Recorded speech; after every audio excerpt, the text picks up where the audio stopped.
My name is Marie Kvarnström, and I am, until last week, one of the researchers and officers at the Swedish Biodiversity Center, where I have worked for many years with local and traditional knowledge related to life in and with nature and biodiversity. And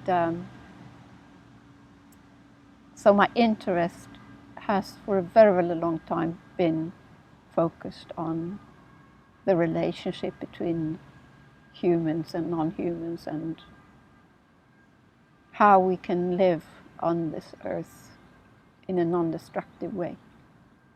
I'm working privately on a project to write about the lives of my great-great-grandfather, my grandmother's grandfather, my grandmother's father's father, and his mother.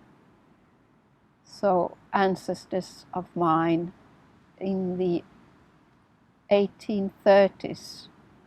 The story I write about their lives takes place probably between around 1832 and 1838. And they lived in a small village that belonged to Mora parish on the shore of Lake Siljan in Dalarna, Sweden.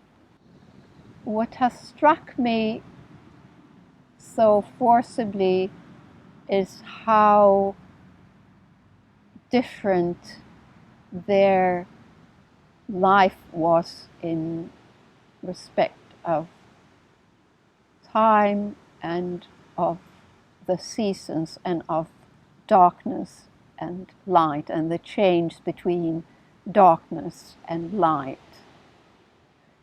And this fascination of mine, I think, started when I read the story of my grandmother's father, when he tells the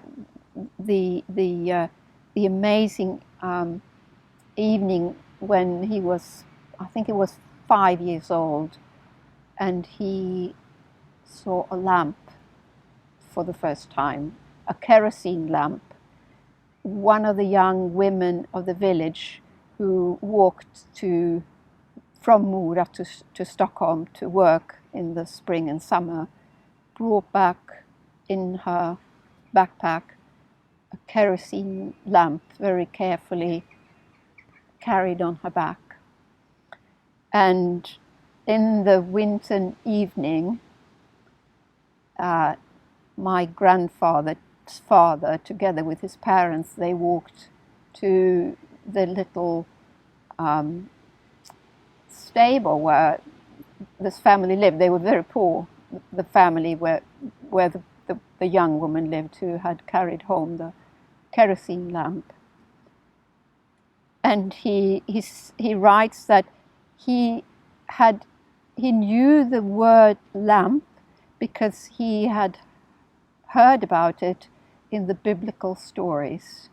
They wrote about lamps, but he knew it was something that gave off light, but he had never seen a lamp because they only had the open fire, and sometimes the children would hold a stick to give extra light when it was needed during the dark winter nights, when they did something special. And he recounts how astonished he was to see the light shining out of the little window of the stable, and as they walk inside this winter evening, there's this brilliant light of one kerosene lamp.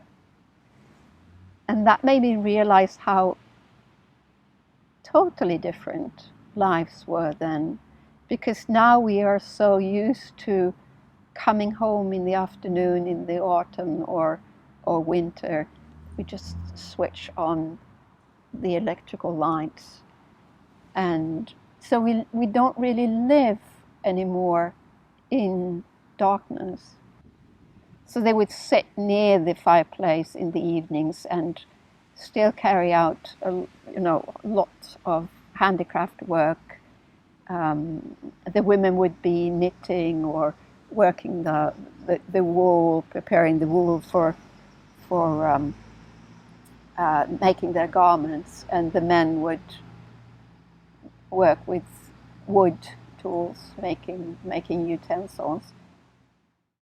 I find that so important to write about, to share that story with others, because I think we forget these days how actually all other living beings than humans are still living in this natural yearly circle of darkness and light, except animals and plants that live in the vicinity of humans, where they cannot avoid the lights of the human electrical lights that we switch on in the darkness. And then I also went back to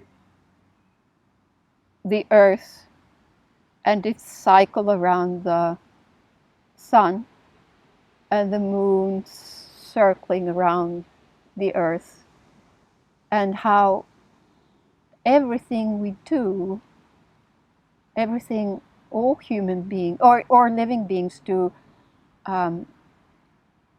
is totally directed by these heavenly bodies and their movement, and the